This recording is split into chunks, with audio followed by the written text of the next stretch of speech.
Good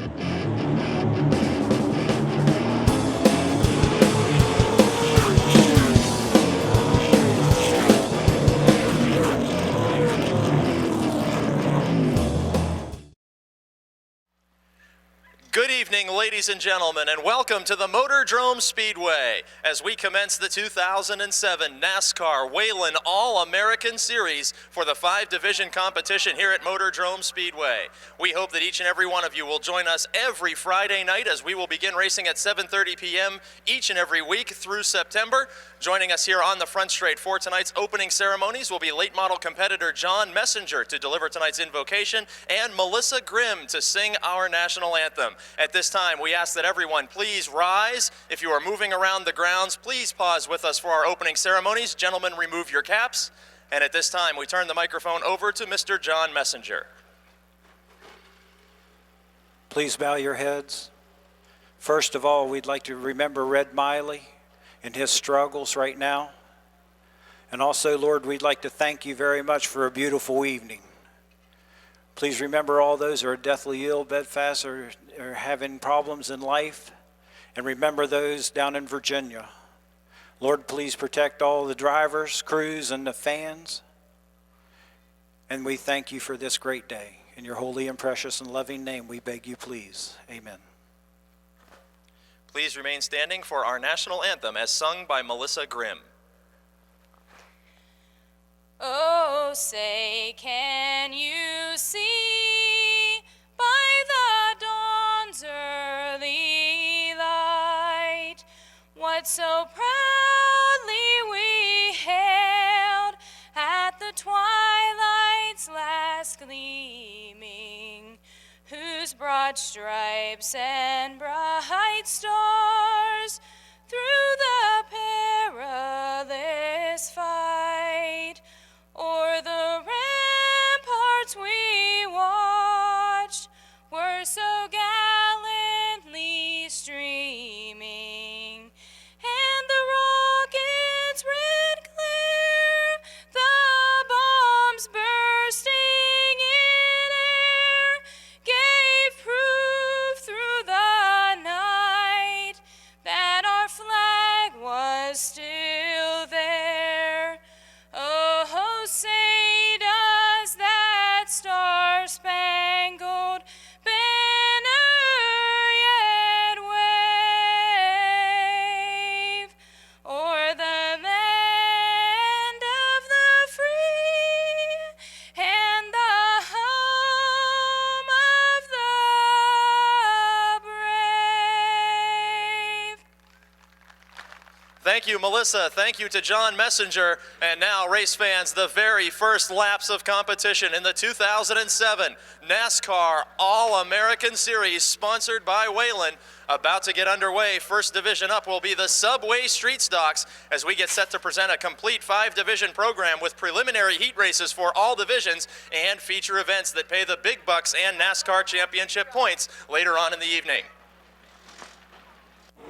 Always took a couple weeks off during the season. He's a title contender. And speaking of championships, Adam Castelnik in the 05, the defending modified champion. As we get the green flag, we're underway in 2007. First Motordrome action of the season. 64 of Henry out in front, a vintage race car. That machine has been in competition for many, many years. And to the outside, the 05 of Castelnik slides into the second spot. Castelnik has been a champion in this car at Jennerstown. And it's a 2-car break away from the field as a pair of Monte Carlos. Single file on lap 1, Sean Phillips in the 31 from Waynesburg, Pennsylvania into third. Schlesinger in the 66 dropping back as we see a 3-car sandwich on the back straight. Jason Holder to his inside, Andrew Castelnik to his outside. No change up front, Bill Henry in the 64, still your leader. A genuine nice guy at the wheel of number 64. All the competitors respect and like Bill Henry, and now Adam Castelnik, a driver whose skills have to be respected with several championships in open wheel modified and street stock racing, battling for the lead. Phillips hanging on to third. The battle for fourth, the 69 of Joe Nicola from West Mifflin. Looks to the inside of the 94 of Dustin Blank, but on lap 3, we turn our attention to the front. Lead battle finds the 05 of Adam Castelnik from East McKeesport, Pennsylvania, taking over the point position on the back straightaway. Henry makes bumper contact with the leader in turns 3 and 4, but that allows Sean Phillips to pull up and fight for second spot. He will take it. Crossed flags from Chief Flagman Denny Carson indicate halfway through this event. 4 laps down and 4 to go. Preliminary heat race for the Subway Street Stocks. Top 3 look like this. Adam Castelnik in the 05, your leader. Sean Phillips in a bonsai move to the inside, taking over the runner-up spot. And early leader Bill Henry back to 3rd. Looking at the side-by-side fight for 4th now, the 94 of Dustin Blank. Former late model competitor, did some traveling in his racing career. He is to the inside of Joe Nicola in the 69. Nicola was a multi-feature winner last season in that Ford Thunderbird, and he is fighting off Blank's advances using the high line in that Ford Thunderbird. And Blank is off the pace.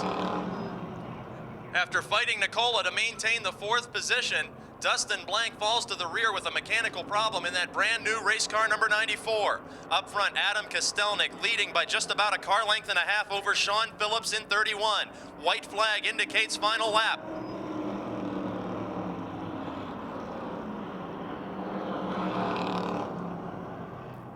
Castelnik in the lead. 3-time modified track champion. He'll be out in car number 60 during the modified preliminaries, and Sean Phillips racing for a championship in 2007, chasing him in second spot. Checkered flag will wave. Adam Castelnik, the winner of the first heat race in 2007.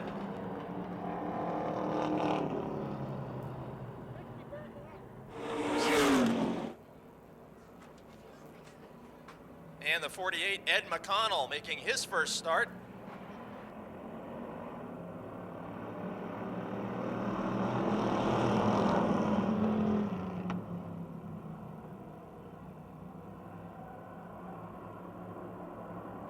First of 2 Yellow Book Charger preliminary heat races underway.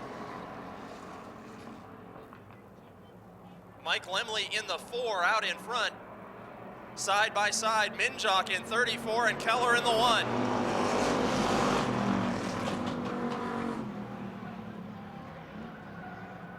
Don't be fooled by the lack of pretty paint. Mike Lemley has found victory lane many times here at Motordrome. As the defending champion has a problem, gets off the gas and falls back to 4th is Tracy Keller. 3rd, Jimmy Stokes of West Newton. 2nd, Aaron Minjock.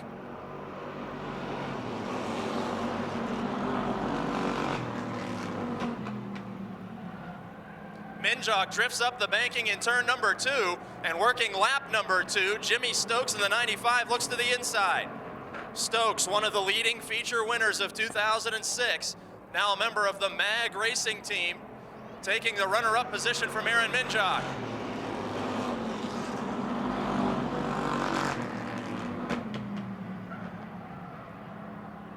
Mike Lemley in car 4 has not been to victory lane in a couple of seasons. That race car may be ugly, but it certainly is fast. Holding at bay 2 feature winners from 2006, Jimmy Stokes, and Minjock dirt tracks the car in turn 4, hanging on to 3rd.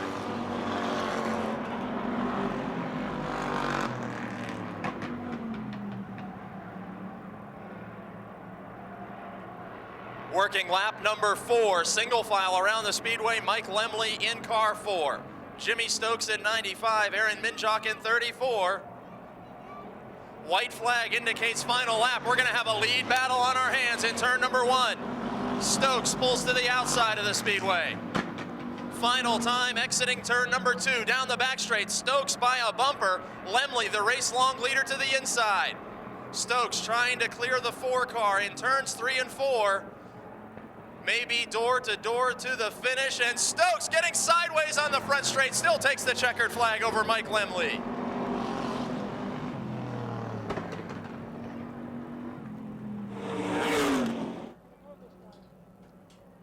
Driver of car number 2, Jim Connolly from Pittsburgh. And the 70 is Rob Ward as we get the green flag. Ward making his first start in the 70.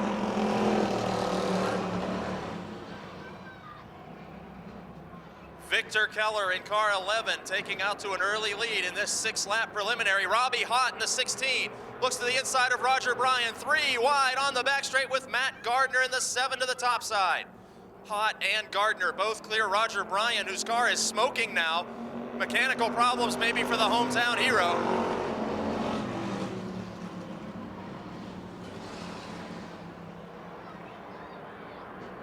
As Bryan falls back, we look at the battle for second position. Robbie Hott, the former Demolition Derby kingpin in car 16, looking to the inside to maintain second position over the advancing Matt Gardner. Gardner in the 7 car with a bumper ahead at the scoring line. And as we begin to work lap number 2, it is officially Matt Gardner in second over Hott. Leader continues to be Victor Keller in the 11. Top 3 cars strung out. Bob Garchak in the 44 is in 4th. And then the 2 of Jim Connolly, a graduate of the 4-cylinder division, just like Roger Bryan. Crossed legs indicating halfway. Bryan into the pits with troubles in car 12.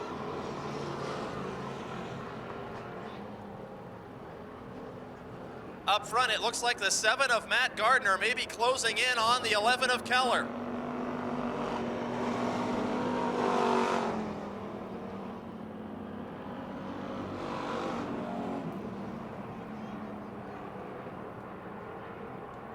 Just a couple of laps remaining, and Keller has had his way from the drop of the green flag in car 11.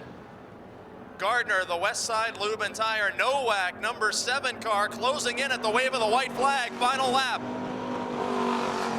Robbie Hott hangs on to 3rd all by himself, Garchak 4th. And we'll watch the leaders head down the back straight. Less than 2 car lengths separating Victor Keller in car number 11 and the 7 of Matt Gardner. Final time out of turn 4. Gardner tries to look to the inside, won't have enough to do it. Victor Keller, the winner.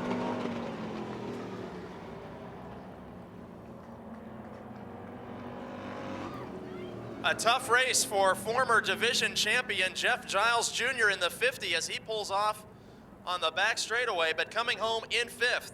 In his first 8-cylinder start, the 2 of Jim Connolly. In 4th, the 44 of Bob Garchak. In 3rd, the 16 of Robbie Hott. In 2nd, Matt Gardner with a close battle to the finish with your heat race winner in car number 11, Victor Keller. Gary Wiltrout and Todd Price in row number 1. Bobby Henry and Paul Urso in row 2. Sean Pilla and teammate Neil Brown in row 3. And there's the green flag. Gary Wiltrout in the 95 out in front. Bobby Henry and Todd Price going side by side briefly as Price takes the 2nd spot away. Sean Pilla in the 5 racing door to door for the 4th position with the 37 of Urso.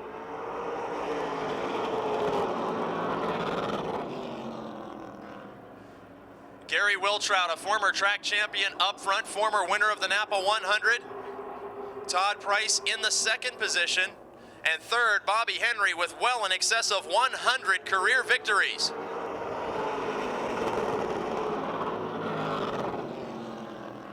Working lap 2 of 10, top 3 cars under a blanket battling for podium positions in heat race number 1.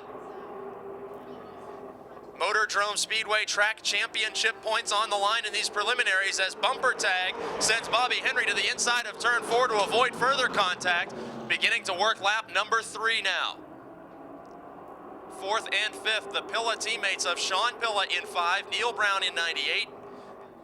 Those 2 cars are closing in on the lead trio, and we need a caution flag on the back straight. The 92 of Vince Sands has spun just below the Pepsi sign on the back straight. Vince Sands in car 92 making his first start from Newcastle, Pennsylvania. In the 69, Paul Urso in 37 as the green flag comes back out. 7 laps remaining.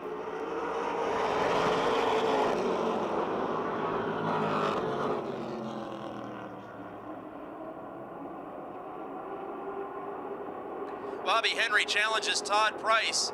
Price making his maiden voyage in the 15 car.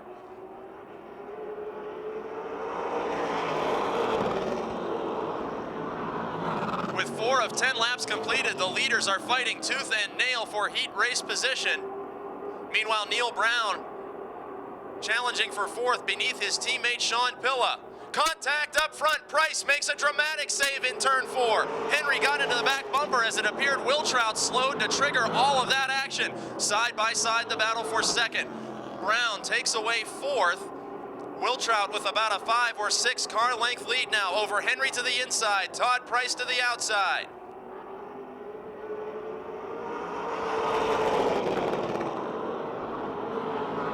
The Megan Ford Taurus of Bobby Henry secures the runner-up position on lap number 6. Todd Price riding in third. Neil Brown in fourth in the 98.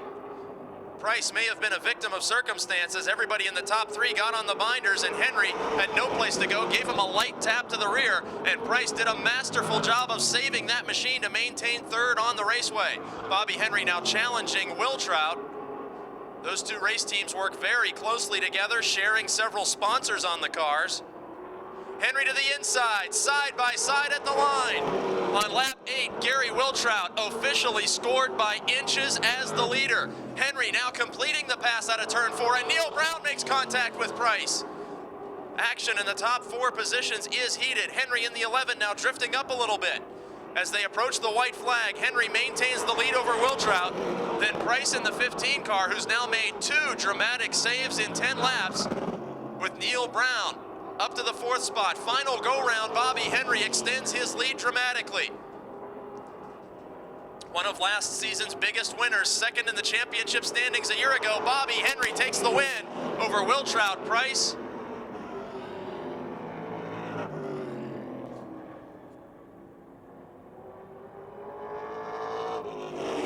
Matt Hauser making a Motordrome start for only about the 4th or 5th time in his super late model career. Komorinsky and the 51 of Messenger lead him to the green flag, and we're underway. 10 laps for the Napa NASCAR super late models, and Komorinsky's familiar number 33 out in front, Tom Beck in car 60. Many times a modified and late model winner here before, rejoins the Benz Motorsports Stands Transmissions team for the first time since 2004. Leading lap number 1, it's Beck with his new ride. Last season, Beck competed all year in his own number 91 car, and now returns to Benz Motorsports, where he drove in 2003 and 2004. Beck is a former Jennerstown Speedway NASCAR late model champion and opens up a sizable margin over John Komorinsky on lap 2. Mark Catone in the 3rd spot, former champion of the Motordrome Speedway. Popular Catone in 31 is 3rd, and then Messenger in 51, feeling the pressure of Steve Black in the Toyota number 1.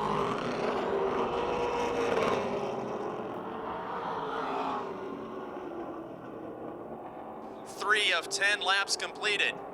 Tom Beck, who won the biggest modified race in history here at Motordrome Speedway as a teenager back in 1996, opening up nearly half a straightaway lead on Komorinsky. Mark Catone in the 31 may be closing in just a bit on Komorinsky, working lap number 4, and an even better battle could be developing for the 4th spot. Steve Black is closing in on front row starter John Messenger. Messenger, the former dirt track limited late model driver from the Mountaineer State, holding about 2 car lengths advantage now over Black. Last season, Steve Black gained tremendous experience traveling with the Mara Series, visiting Jennerstown, Holland, Lancaster, Lake Erie Speedways, just to name a few, and he is indeed closing the margin, pulling up to the back bumper of Messenger in that battle for 4th.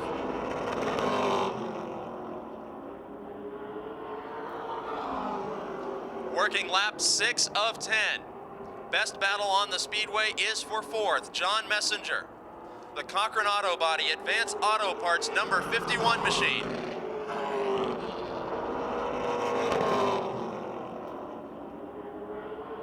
Steve Black in the Penn West Toyota Lift number 1 car. And now Black loses a couple car lengths, that time out of turn number 2. And speaking of the number 2, Tom Beck just has 2 more laps to go to score his first checkered flag of the season in his first race with Benz Motorsports in almost 3.5 years. Last season, the Benz Motorsports number 60 was driven to victory here by Gary Wiltrout, and now the white flag waving for Beck.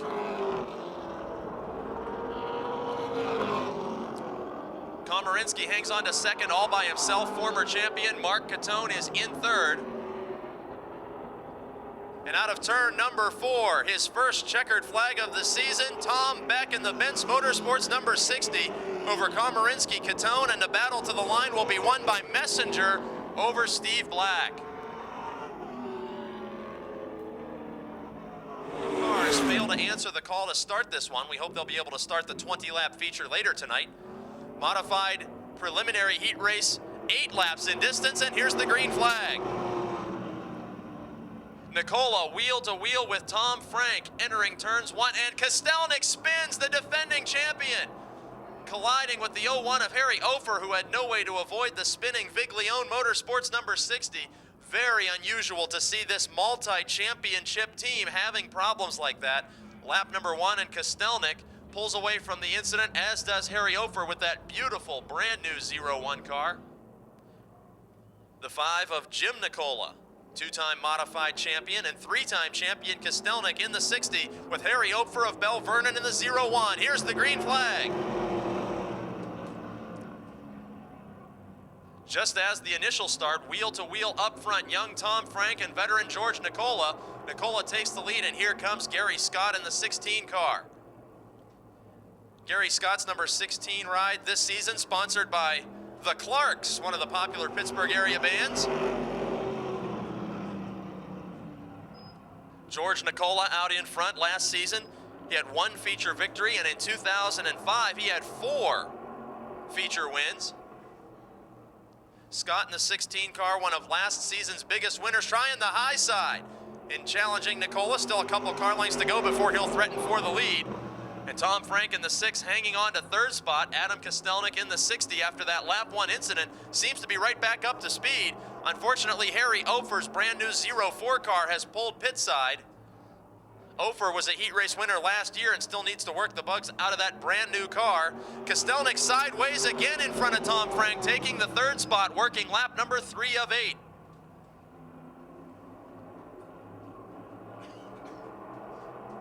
Again, 2 modifieds were unable to start this event. We hope that prior to feature time, they will be able to have the bugs worked out to start. We have another preliminary heat race for the modifieds coming right up, and the 5 of Jim Nicola spins out of turn 4 on the front straight. Jim Nicola from Pittsburgh nearly always finishes in the top 10 in the final point standings. He's a 2-time modified champion, and with new sheet metal on that car, spins out of turn 4. We have 6 laps remaining in this first Lincoln Welders modified heat race. George Nicola, Gary Scott, Adam Castelnik, the top 3.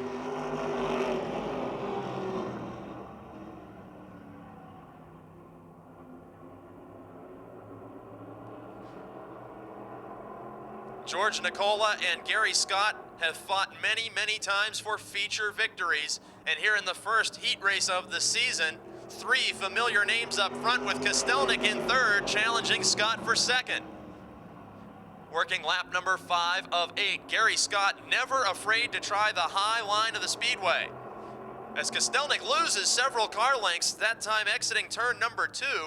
It was in turn 2 that he had that spin on the initial start. Tom Frank in 4th, and Jim Nicola bringing up the rear with 2 laps to go.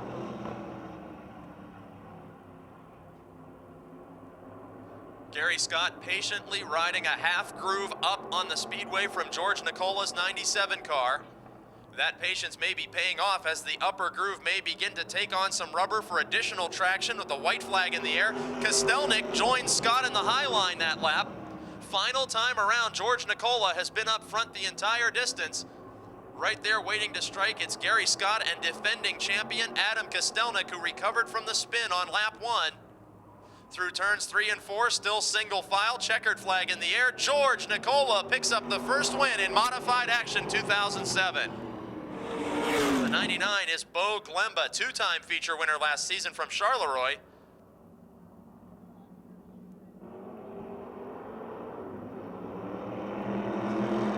And the 34 is Rich Nicola, and looks like 5, but we're gonna call it 34. Up front, 3 wide action on the back straight. Panaya thinks better of it, backs off, and Chris Brink hooks the 7 of Easler, sends Panaya spinning in the 32 car. Matt Panaya tried to do the smart thing and avoid 3 wide racing, and when he backed off to avoid it, Ben Easler, an innocent victim in the 7 car, as Chris Brink in the 3 hooked those drivers. And headed pit side, it's also Bo Glemba in the 99, served each Friday in the NASCAR Pavilion, as Rick Huffman in the 9, getting set to bring him back for the green flag. The 04 of Bobby Shipp gets the jump on him for an early lead. Shipp, a former Charger division competitor, now the 3 car, recovering from that incident. Amazingly, Chris Brink is up to 2nd after what looked like very hard contact. 7 of Ben Easler is back out on the speedway. I'm sure that car will not be up to full speed after the hard hit to the back straight wall. Perhaps the Panaya 32 was damaged as well, but it's great to see him back on the speedway. This heat race for limping modifieds, as that incident on lap 1 perhaps damaged 3 or 4 of the speedway's competitors, as the 04 of Bobby Shipp is out in front.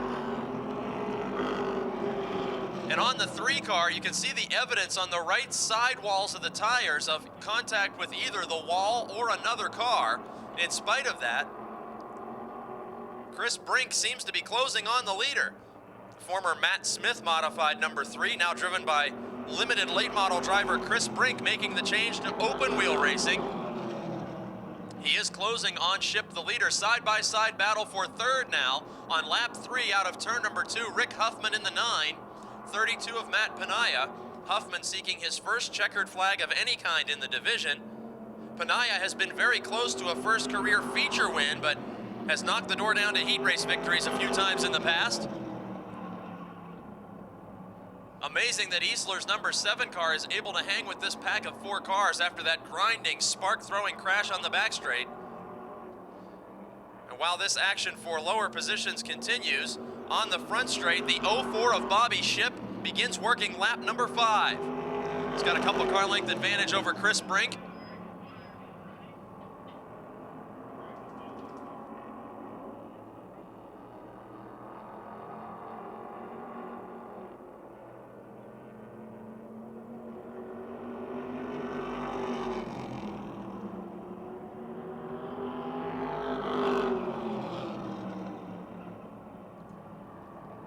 With just 2 laps to go, Bob Shipp, former Charger Division champion and Rookie of the Year in the Modifieds in 2005, sees the white flag in the 04 car. Shipp from Elizabeth, Pennsylvania, placing top 10 in the modified point standings. In fact, he was 6th in his rookie season back in 2005. Got a heat race checkered flag last season, and here on opening day, takes the checkered flag as Chris Brink spins in turn 4. The 2nd place car doing a loop headed for the checkered. We're gonna need 1 more lap to finish this one. This Lincoln Welders modified heat race not concluding on a caution flag. That may be very confusing to Bob Shipp, who already had passed the start-finish line, or had already been at least out of sight of the caution flag when it flew, is in 3rd. And how about Ben Easler in the 7, riding 4th after a grinding crash on lap 1. Here's the green flag final time around.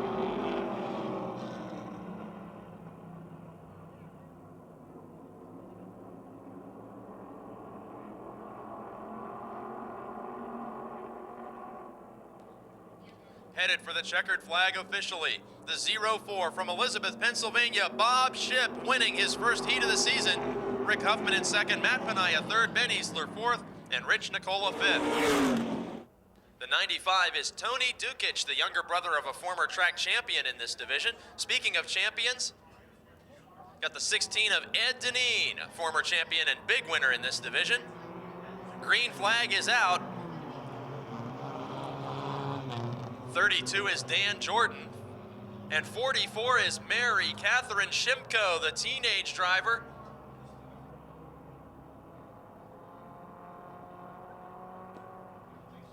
Ed Washabaugh in the 86 car. And that covers the field with several new drivers in American Flyer competition. This preliminary heat race will be 5 laps in distance, and their feature later this evening will be an 8-lap contest. Great opportunity for racing rookies to try out the half-mile asphalt. Very affordable way to move from the grandstands to the Speedway, and you can load a set of the rules for the American Flyers division from our website at motordrome.com. Hey, look at the 3 wide out of turn 4. Andy Giles on the inside. Ed Deneen splits the middle with Ron Eifert on the top. Sliding into turn number 1, taking the runner-up spot with 2 laps completed, all by himself out in front, Jay Matthews. That Mopar went to victory lane a few times last season. Car originally driven by Matt Gardner. The West Side Lube and Tire entry running away with this affair on lap number 3. Eifert and Shimko among the teenage competitors in this entry-level amateur division of competition. We invite all you race fans to take a close look at these race cars and see if you might want to get yourself from the grandstands to the harness of a racing seat as the white flag waves for Jay Matthews. Affordable hobby-style competition. We got a spin in turn 4. Dukic goes around. Tony Dukic, the younger brother of a former champion, straightens that car out. White flag in the air. We continue racing. The leaders are headed into turn 3, and we could have a battle to the checkered as Matthews feeling the pressure of many-time winner Ed Deneen in the 16 car. Drag race to the stripe, and it'll be Matthews by little more than a fender over Ed Deneen. Andy Giles coming home in 3rd, Ron Eifert in 4th, and Dan Jordan in the 32 taking the 5th spot away.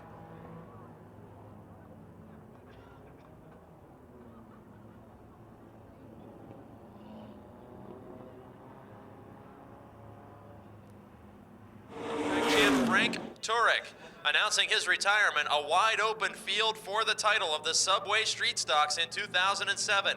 Sean Phillips and Max Schlesinger lead him to the green flag, and we're underway. 20 laps of Subway Street Stock action. Nearly 3 wide entering turn 1. Cars on the grass. Jonathan Heilman in the 15 car makes a terrific save. Green flag stays out on the speedway. Heilman back to the pavement in car 15. An excellent save. Green flag stays out with Sean Phillips, your leader in 31.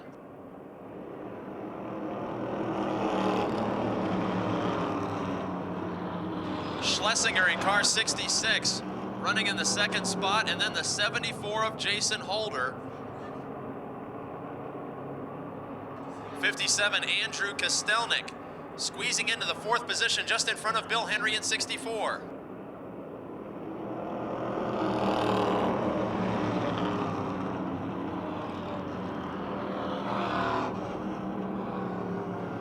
Challenge for 4th, Bill Henry to the inside in car 64, the Vandergrift, Pennsylvania veteran. Charging to the inside of young Andrew Castelnik. Henry looks to have taken that spot away, and if he does, Andrew Castelnik will be side by side with his brother, the 05 of Adam Castelnik. Big brother to the inside, younger brother to the outside. And look at Bill Henry making a move to climb to the top. In one of the oldest race cars still in competition, likable Bill Henry is charging into a battle for 2nd and 3rd positions. Max Schlesinger in 66 is door-to-door with Jason Holder in 74. This tight pack of Subway Street Stocks is allowing the 31 of Sean Phillips to drive away with the lead, working lap number 4 of 20. Schlesinger in 66, trying to make a move to the inside, and the 74 of Holder trying to take away 2nd spot. Green and black Monte Carlos door-to-door, and Holder pulls out with 2nd position. A slight bobble by Schlesinger in turn 4 opens the outside lane for Adam Castelnik to move into 3rd. Bill Henry momentarily challenged for 3rd. He's now all the way back to 5th in the 64 car. Sean Phillips up front by himself, and Castelnik looking to the inside of Holder for 2nd spot now. Jason Holder in the rather unmarked number 74 car holds 2nd spot on lap 6.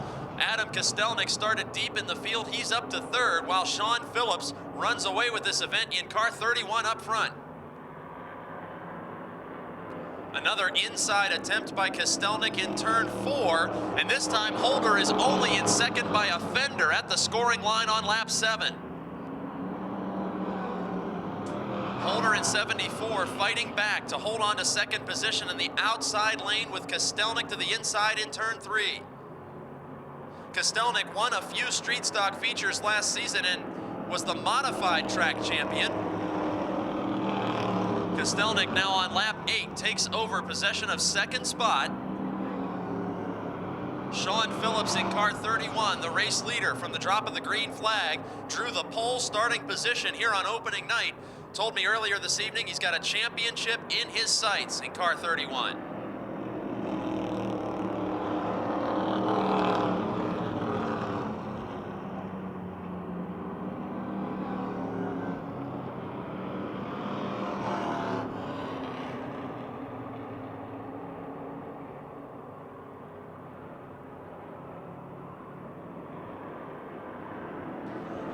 Crossed flags indicate halfway.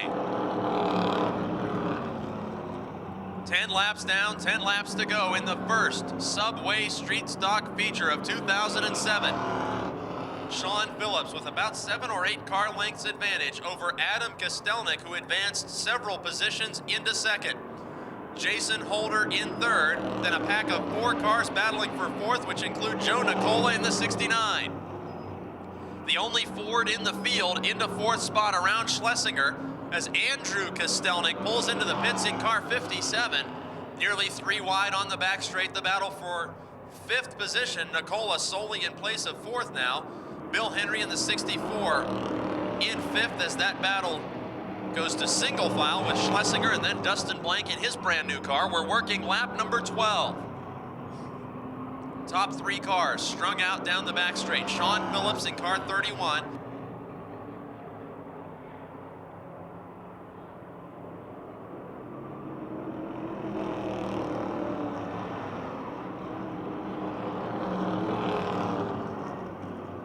And working lap 13, Sean Phillips' lead interval is now diminishing down to about 2 car lengths, and Castelnik is fast closing in turn 3. The 05 of Adam Castelnik will be a regular street stock competitor this year, doing double duty most every night of the season. And here on opening night, he's able to reach out and touch the back bumper of race-long leader Sean Phillips in 31. Dustin Blank's new car pulls pit side. And again, Castelnik very close to the rear bumper of Phillips. A pair of multi-generational Monte Carlos fighting for the lead.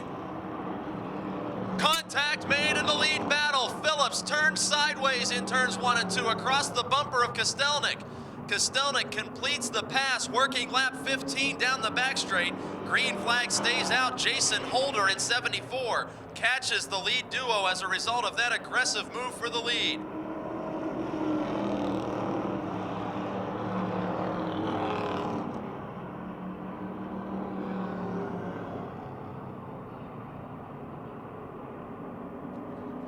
Adam Castelnik working lap 16 with a couple car length advantage over Sean Phillips as they traded paint in the battle for the lead.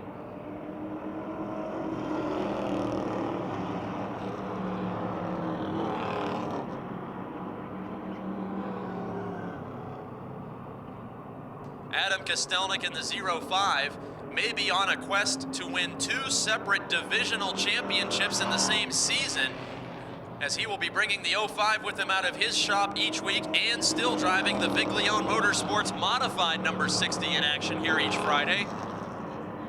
Signal of 2 laps to go given to leader Adam Castelnik. Sean Phillips with a marvelous save to hold on to second position as those 2 cars collided in turn 2 with a heated lead battle.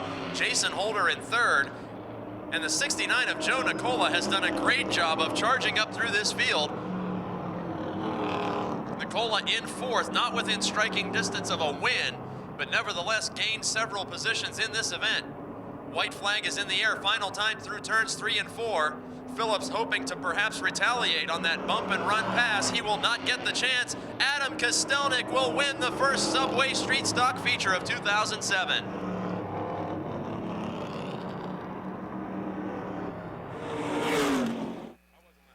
Well, Adam, we've been telling folks all night long about your modified championship.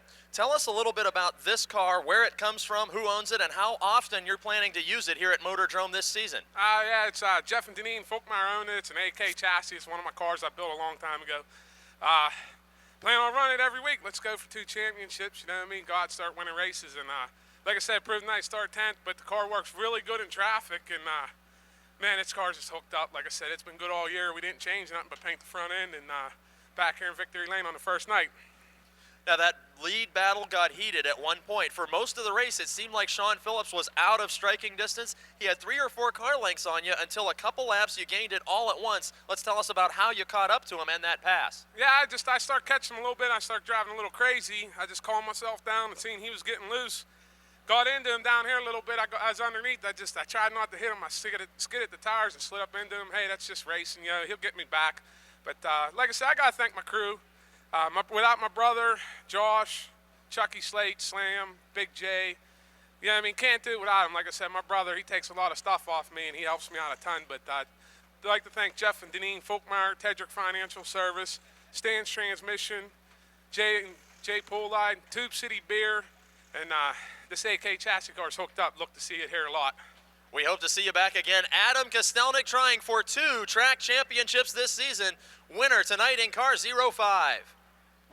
In 2005, won 13 feature events in this division and has that new Pontiac Grand Prix starting scratch on the field. Green flag is out. Bob Garchak and Jimmy Christoffel lead him to the green. 15 laps for the Yellow Book Chargers. Christoffel, the early leader, as Garchak falls back. Jimmy Stokes in the 95 into second, 3 wide on the back straight. Aaron Minjock to the inside. Tracy Keller to the outside of Garchak. Battle for third, side by side. 2 winners from last season, 2 multi-winners from last season, as Christoffel leads lap number 1, holding off Stokes by half a car length. Side by side, the battle for third.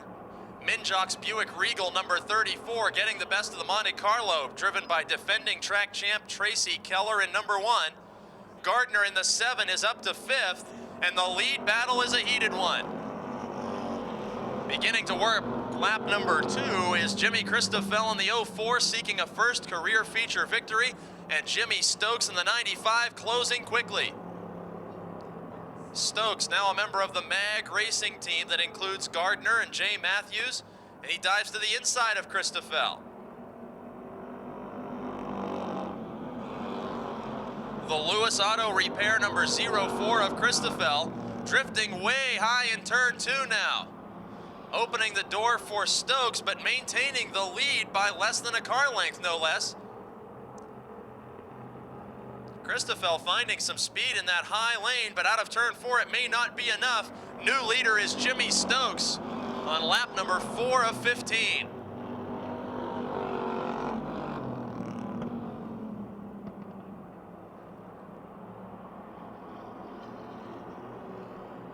Former champion Jeff Giles in the 50 car heads to the pit area.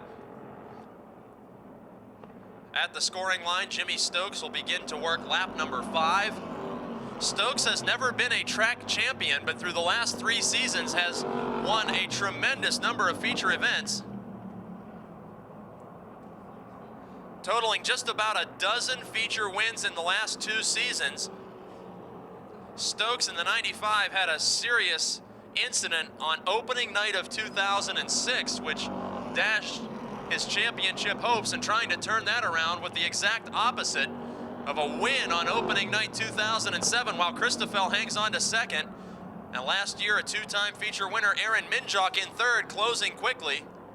Slow car on the speedway is the 70 of Rob Ward.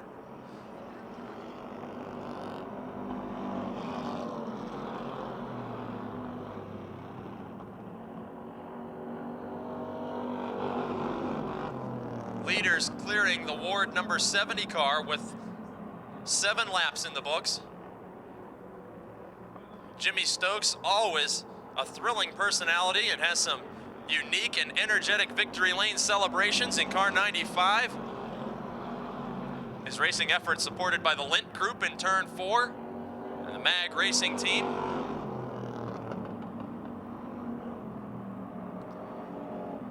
Westside Lube and Tire among the sponsors on the 95, as he is pulling away from Christoffel, a sophomore driver. Minjock in third in the 34 car continues to close very slowly on Christoffel's 04, working lap number 9 of 15. Tracy Keller in car number 1 is 4th. He had a tough heat race earlier tonight. Tough considering how many times he's been a winner before. Keller won 5 features last season and 6 heat races. And that number 1 car has not been up to his usual speed, but it is here at 10 laps complete, enough to hold off Matt Gardner's number 7, which is no easy task as Gardner pulls up to play bumper tag, as does Lemley in the 4 car riding in 6th. Begin to work lap number 11, and the battle for second place heats up in turn number 1. Christoffel in the 04 and the 34 of Minjok. And now even more heated is the battle for 4th, with Matt Gardner diving to the inside of the defending champion. Gardner's 7 to the inside of the 1 of Tracy Keller, and that opens the door for Mike Lemley in the 4 car.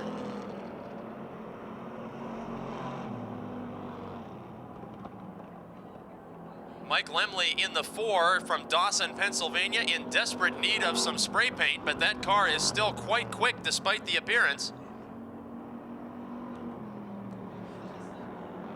Leader Jimmy Stokes gets the 2 laps to go signal surrounded by lap traffic. In turns 1 and 2, he moves to the outside of the Ward 70 car after clearing the 2 of Connolly. He's got about a third of a straightaway lead. And the leader in turn 4 will see the white flag. Last year, a 6-time feature winner. From West Newton, Pennsylvania, the hard-charging Jimmy Stokes, now a member of the MAG racing team, starting 2007 in fine fashion toward perhaps a first career championship. Out of turn number 4 and headed for the checkered flag on opening night in the Yellow Book Chargers, it's Jimmy Stokes with the win.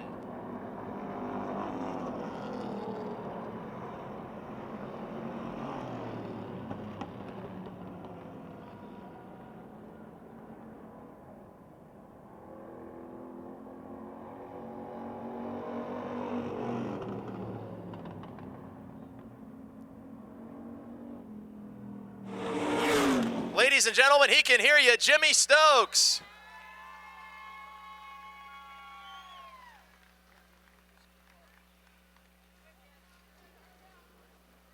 Keep in mind that our pre-race radio show beginning May 4th will include the Victory Lane interviews from our previous week's racing. We're going to record this interview with Jimmy for the first time this season. I'm going to grab the bear by the horns right at the start. Every year you threaten us with retirement. Are you going to be here competing each and every Friday? Every Friday. Got to come back. I got a lot of sponsors this year depending on me. Team Mag Racing formed a team, and he got me and Jay Matthews and Matt Gardner all involved now, so we all trying to win a championship for Mag Racing. Go Mag Racing! Now let's talk about that win. Jimmy Christoffel, just a sophomore driver. Boy, last year you'd have blown right by that car, but they have found something in that 04, and it took you several laps to size him up. Yeah, those guys are all good drivers. Everybody's racing clean, and it was a good time out there. Once I got by him, I kind of had open track, and other than a few lap cars, everything else worked pretty good. So we're pretty happy with that. You're one of those thrill-seeking kind of guys. You'd rather start last and get the win and beat and bang to the finish. You're one of those thrill-seeking kind of guys. Racing for a championship this year, is that going to change your driving style any? No, I just got to keep everything clean and don't cause no enemies here. I bumped Tracy Keller in the heat race. I felt bad about it. I apologized and everything. I ain't out here to do that. I don't need to win that bad to wreck anybody. And I don't want to get my car wrecked either. So I just want to keep it clean. Everybody has a good time, and thank the fans for coming tonight.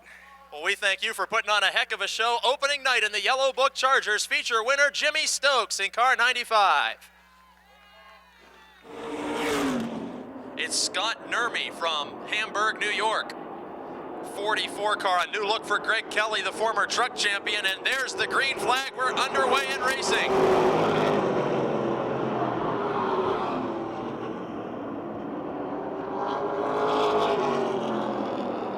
Spin by Chad Hemphill on the back straight in car 18. He makes inside wall contact, and we will need to see a caution flag. A sloppy start will be negated by a spin off the back straight for Chad Hemphill in car 18. Hemphill from Butler, Pennsylvania is the uncle of former NASCAR Busch Series and ARCA Super Speedway competitor Ryan Hemphill. Up front, Mark Catone, John Messenger, John Komorinsky, and Gary Wiltrout. 35 laps for the Whelen NASCAR All-American Series, and we're underway with the Napa NASCAR Super Late Models. A clean start with Mark Catone taking the lead and Will Trout sliding back. Steve Black in the number 1 car dove under Will Trout for 4th and quickly takes 3rd from John Messenger. Stacked up on the outside lane, it's 4 cars as they get freight train.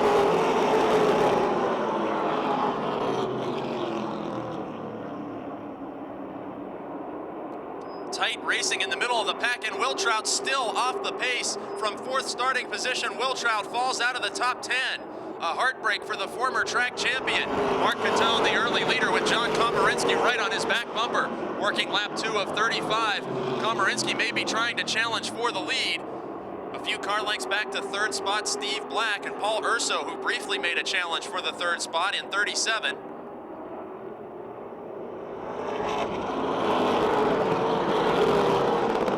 Komorinsky dives to the inside of Catone in turn 1.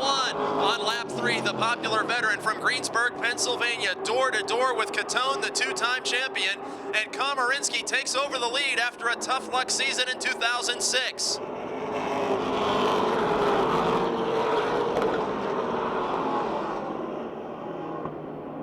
Quickly, Komorinsky opens up a 5 or 6 car length advantage over Mark Catone.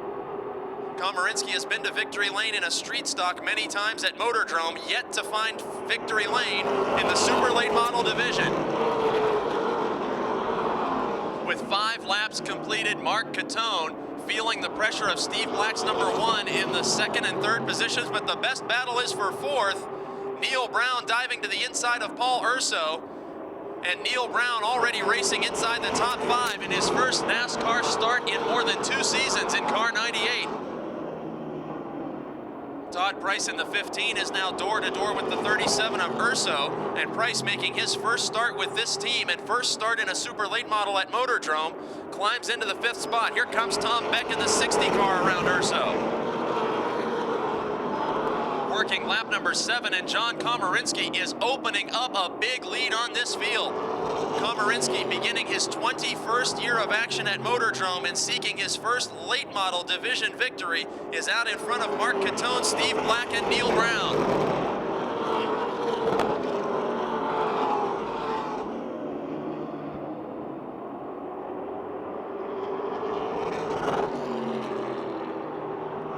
Bobby Henry into the grass and locks up the brakes in turn number 3.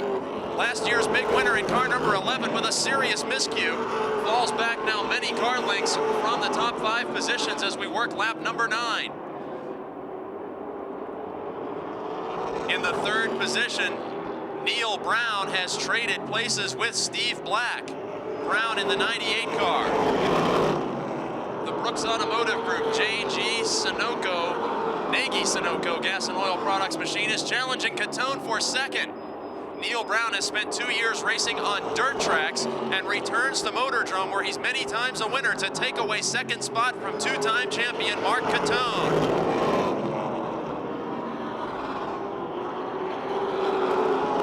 Now challenging Catone, it's Tom Beck in the 60 car. Beck started deep in this field and climbs now to 3rd position around Catone's 31 car. The Benz Motorsports 60 up to 3rd. Neil Brown in the 98 is 2nd, and leader John Komorinsky on lap 12, now clearing the lapped machine of Joe Moose in the 83. With legions of race fans, John Komorinsky to score an opening night victory, may be one of the most popular wins in several seasons here at Motordrome.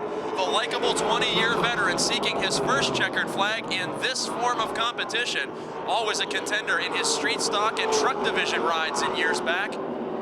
Komorinsky now with an advantage of about 5 or 6 car lengths over Neil Brown. Neil Brown has Tom Beck nipping at his rear bumper.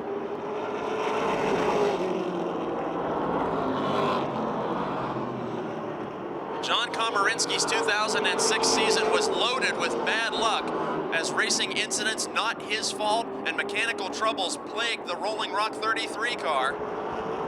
Here on opening night, he made a pass for the lead and working lap number 15 stays out in front of this field. Neil Brown in 2nd, Tom Beck in 3rd, and a change of 4th position. Todd Price in the 15 car in his maiden voyage with Mans Motorsports, passing Mark Catone's 31 machine.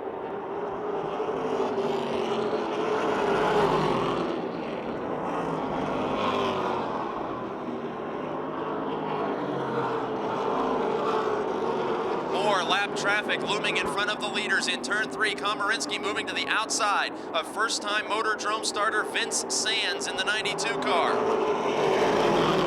Down the front straight, Komorinsky clears that machine. Neil Brown and Tom Beck were able to close that distance on the leader just a bit as we work lap number 17. Caution free to this point of the event, closing in now, and there's contact in the battle for second. Tom Beck is clipped by Todd Price after he takes out the 98 of Brown. Steve Black on the binders to avoid contact, and Paul Urso spins to avoid. Urso with heavy damage, Price with a flat tire and more damage on the 15. Beck made contact with the 98 of Neil Brown. I caught it too late to determine if there was any fault on either of those drivers' parts, but the battle for second overheats in turns 3 and 4. Steve Black in third, Bobby Henry fourth, and Sean Pilla fifth. Green flag is out. Komorinsky leads them back to the stripe.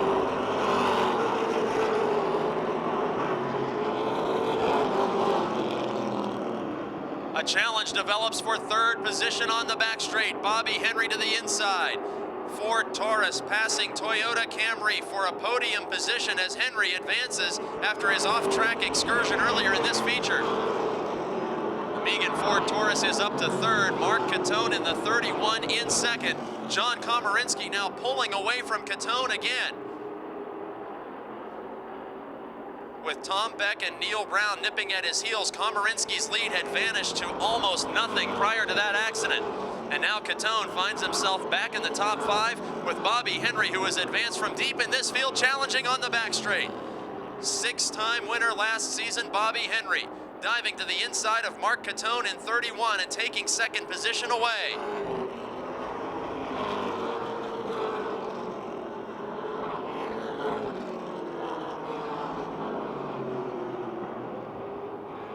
John Komorinsky all by himself out in front.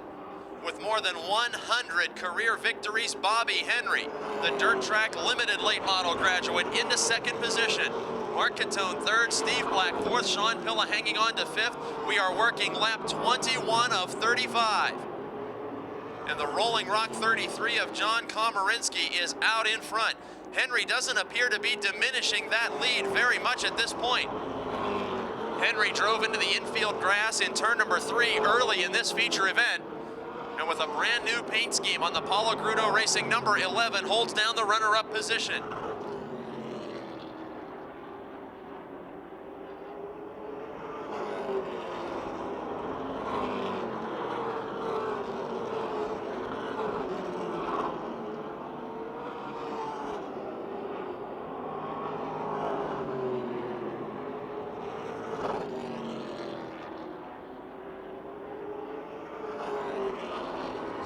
Top 5 cars strung out down the front straight. And John Komorinsky fans, large in number, are holding their breath after the terrible luck that struck the 33 car so often last season. Can tonight be the night where John Komorinsky finally opens the door to a NASCAR super late model victory? 10 laps remaining. Komorinsky with a lead of 5, 6, maybe 7 car lengths over Bobby Henry. Henry was last season's runner-up in the championship point standings.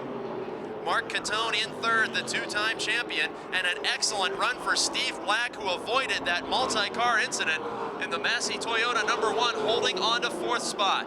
Sean Pilla is 5th, and climbing back through this field, his teammate Neil Brown. Brown has dived to the inside of the 69 of Dave Merrow and quickly to the bottom under John Messenger in 51. Neil Brown is up to 6th after making a pit stop from that involvement in that big crash.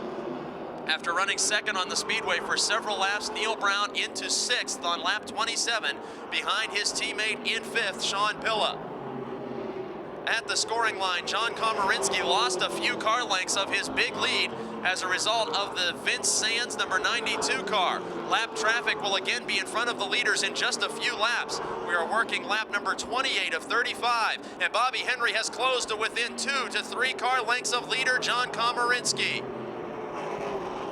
Lap traffic was briefly too wide in front of the leaders, with Joe Moose in the 83 and the 20 of Ricky Megley in his first Motordrome start. As the leaders close in on those two automobiles, Henry chooses the low line, but will find the Joe Moose 83 throwing a block for leader Komorinsky.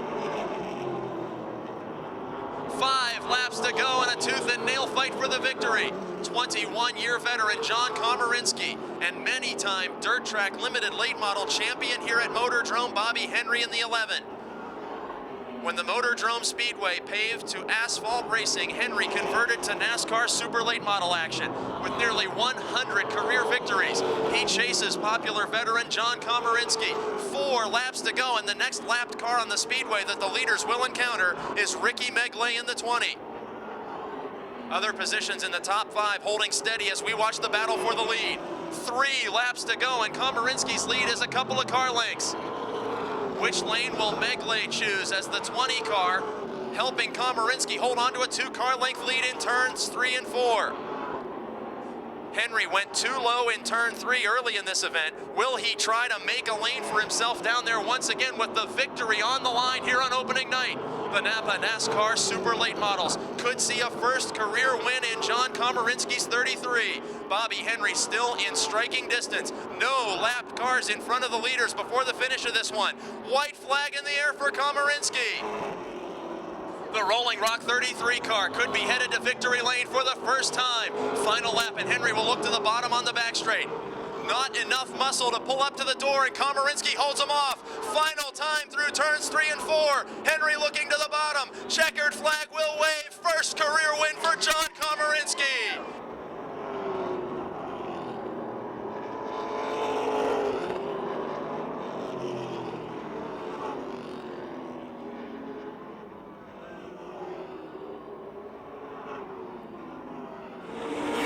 Getting an in-car victory lane photograph for the first time in Napa NASCAR Super Late Model Division competition. He's been to victory lane before, never in the Super Late Models. Unbuckling for the first time. Ladies and gentlemen, John Komorinsky, a feature winner at Motordrome Speedway.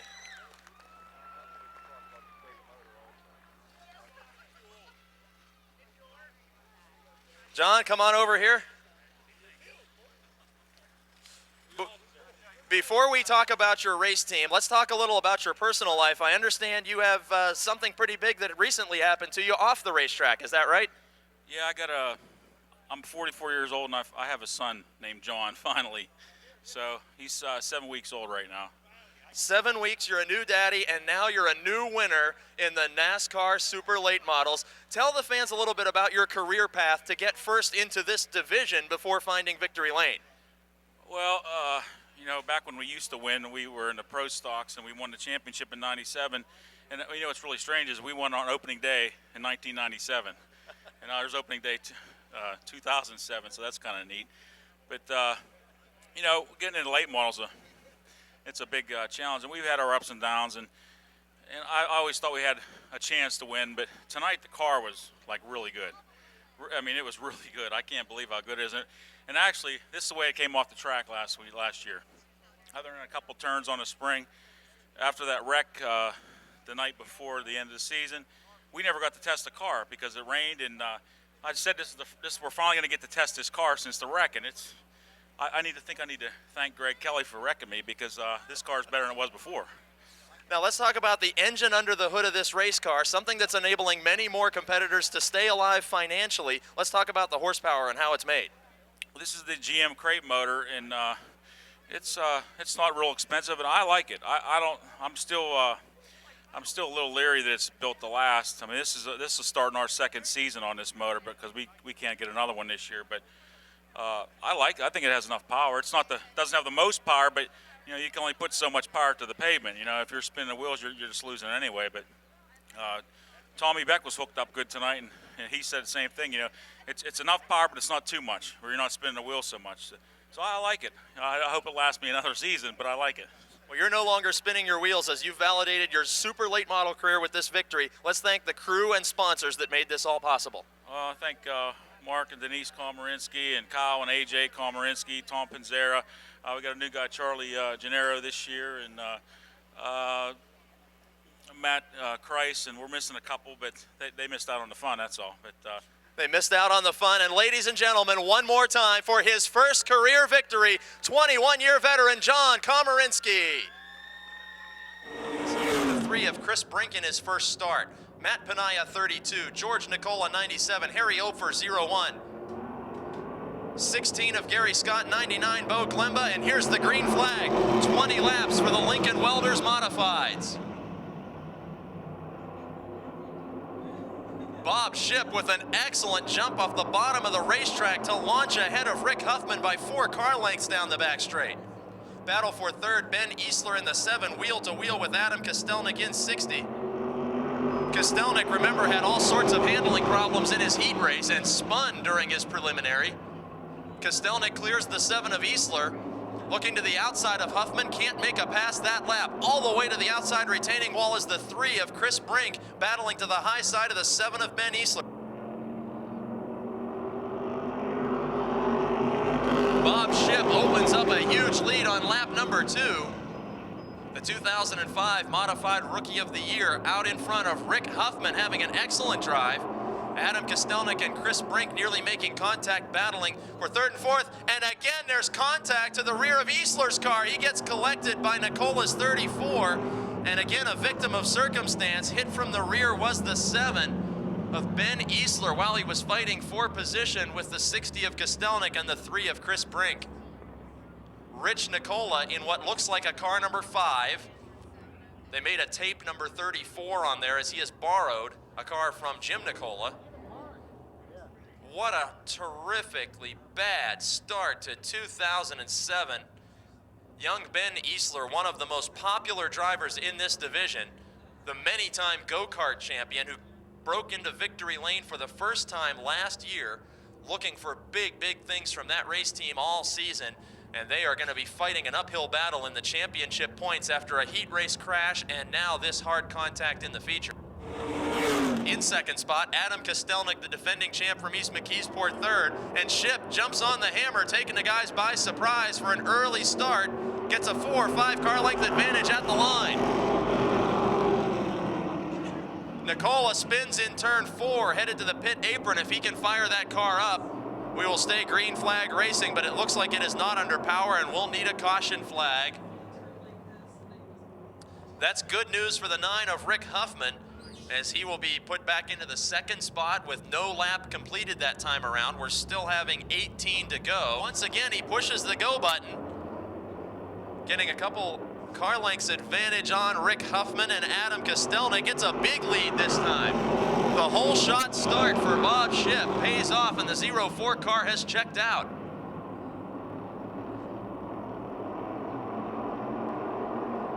Top 3 cars now spread out as a result of that excellent start by Bob Shipp. It was legal, and boy, did he snooker the field on that one.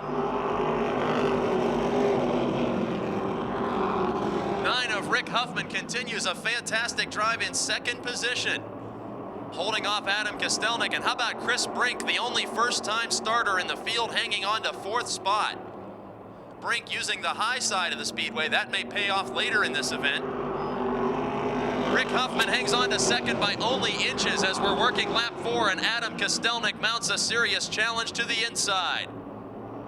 Castelnik clears the 9 car on the back straight, and here comes Brink, challenging for a podium position in his first modified start. Brink will spin in front of the field. Excellent job by Tom Frank, heading to the grass to avoid contact, and we're under caution.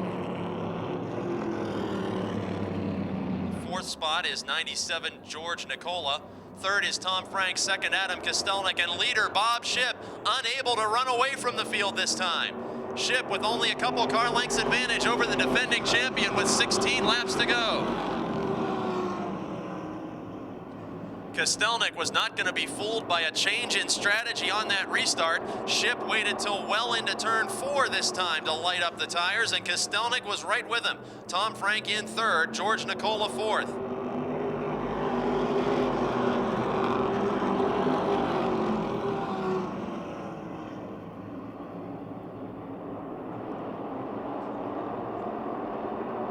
Battles all through the top 4 positions. Castelnik working his way methodically to the high side, slowly gaining inches on the 04 of Ship. Ship still the leader at the scoring line as we begin to work lap number 6. They are wheel to wheel in turns 1 and 2. Castelnik, no stranger to high side passes at Motordrome. The 3-time champion trails by half a car length as we are not quite to the halfway point of this 20-lapper on opening night.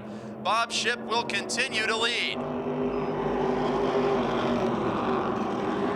Ship has won heat races here in Motordrome competition, but has never seen a checkered flag in feature racing action. Castelnik, one of the leading winners each season of his 3-year championship run, with Tom Frank in the 6 car also looking for a first career win in 3rd.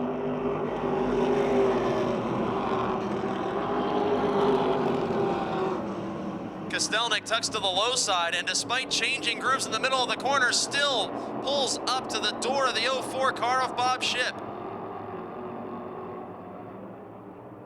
Castelnik had a just racing type incident on his way to victory in the Subway Street Stock feature earlier tonight, and careful not to make rear bumper contact with the 04 of Ship.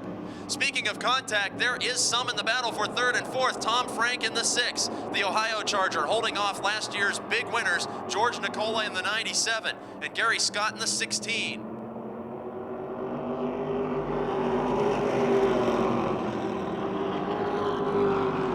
Crossed flags showing halfway, 10 laps to go. Bob Ship leading from the drop of the green flag, with Adam Castelnik now close in pursuit.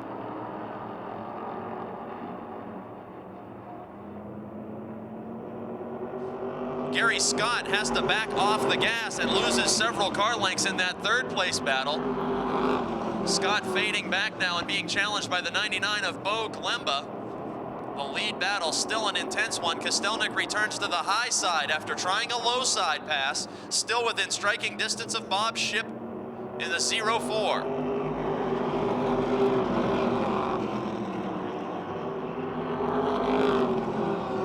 Working lap 12, a thrilling battle up front, wheel to wheel, Castelnik and Ship.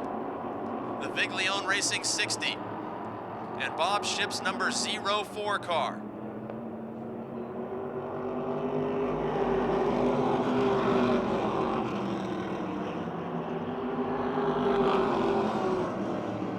While the leaders continue to race side by side, Tom Frank in the 6 car has broken away from George Nicola's 97 and is closing in on the lead battle. By far the youngest driver in this trio of competitors, Tom Frank in the Stance Transmission 6. We got a caution flag. Under the USA portion of the Motordrome USA sign on the back straight, the 3 of Chris Brink has spun to the inside retaining wall.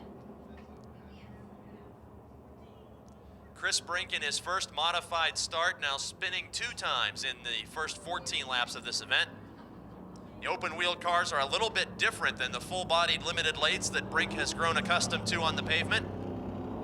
After fighting off the challenges of 2 veterans in Gary Scott and George Nicola in 97. Green flag is back out, only 6 laps to go.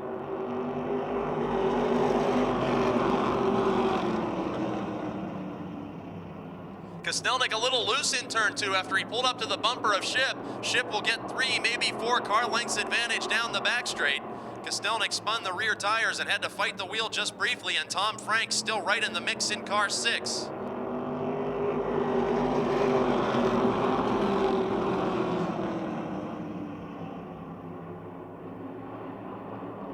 And Chris Brink in car 3 goes for a 3rd spin. That's not what he wanted his door number to represent, as a caution flag may be needed if Brink can't right that car.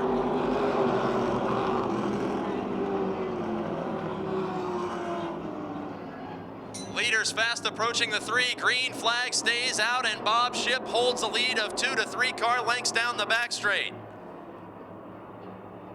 Ship in the 04 car, holding off one of the best in the modified business, Adam Castelnik, with 3 laps to go now.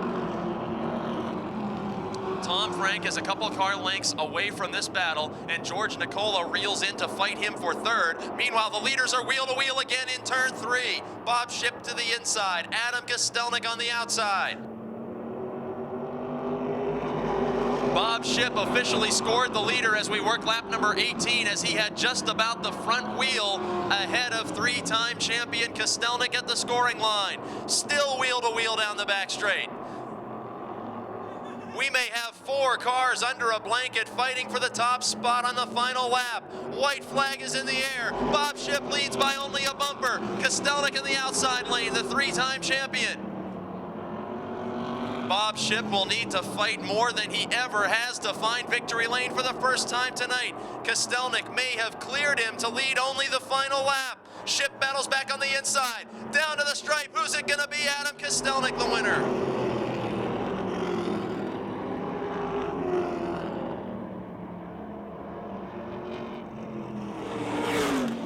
Well, back in victory lane for a second time, and the crew is yelling, Adam, you're the man. And you are the man again tonight with 2 victories in different divisions, this time for the car owners Viglione, who you've had a long and fruitful relationship with. Yeah, first off, I got to say, man, that's why the modifieds are the best division, man. Me and Bob Shipp, I didn't think I could get him, man. We raced clean, and I hate to see he take his first one away, but that's fun racing. I mean, I'm pumped up right now.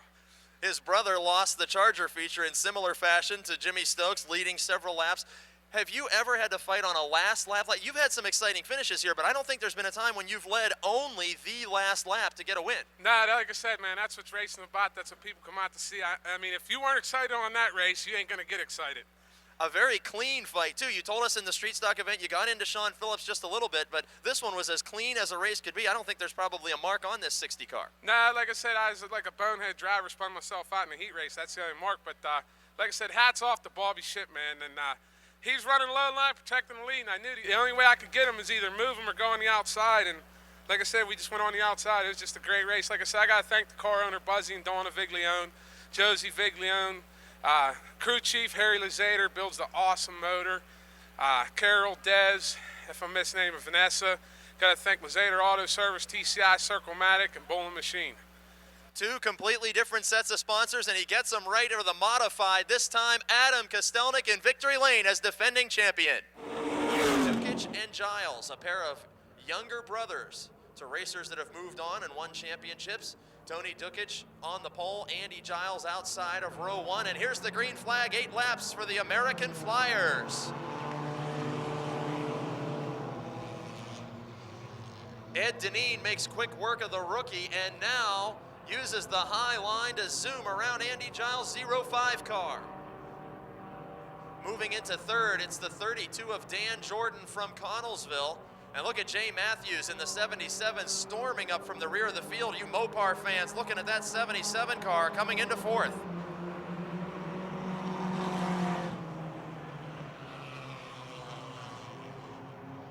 Ed Deneen in car 16 last season shared the driving chores of that machine. Gregory Lynch and Sal Deek were among the drivers to steer the 16 car, and he has opened up a big lead on veteran Dan Jordan in 32. Jordan up to the second spot now around Andy Giles in 05. And after starting last in this field, the 77 of Jay Matthews is a man on the mission. The West Side Lube and Tire 77 car moving to the outside and finding a home in third spot.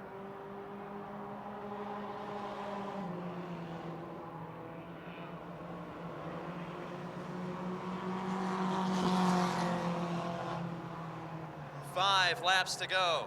Ed Deneen with a lead of more than half a straightaway over Dan Jordan and Jay Matthews. All 4 of the top drivers on the Speedway have been to victory lane before in American Flyers competition. And look how quickly Matthews closes in on Jordan. Jay Matthews gained 5 or 6 car lengths in one corner. And it's a heated battle for second position, working lap 4 of 8.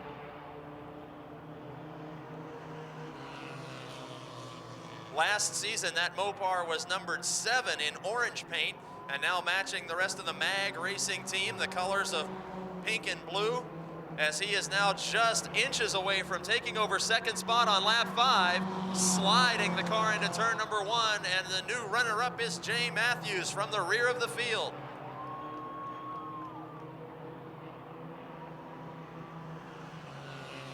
Second and third place cars now putting a lap on young Mary Catherine Shimko in the 44. 2 laps to go. The signal given to leader Ed Deneen in car 16.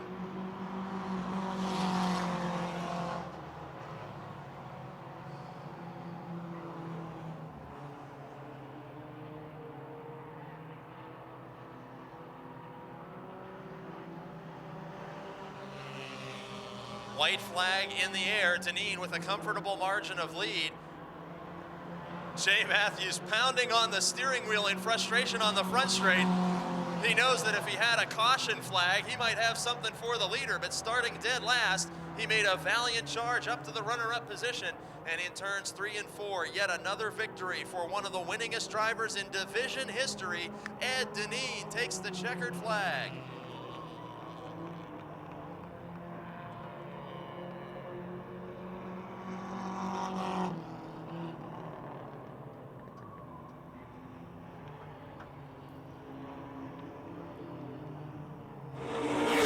He's out of the car. Ladies and gentlemen, Ed Deneen.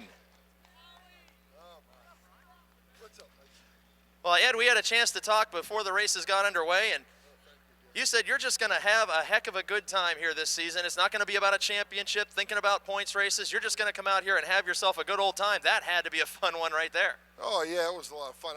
I don't know where I was, but I know I got around Aaron there, or the 5 car, and, you know, it was just straight on from there, and I just drove the car, so, you know, around the track as hard as I could, and, you know, just to see how the car would work, and car works pretty good, and you know, just want to see how fast I could get it, and it works pretty good. So I don't know what to, you know, it had a good time. That's all. Now, there was a champion by the name of Ken Dukic, and his younger brother is now a part of the division. We're going to do some math, but I have a hunch that you are the winningest driver in this division by far. And I understand that maybe later on this season, there's going to be another driver step behind the wheel of this car, perhaps?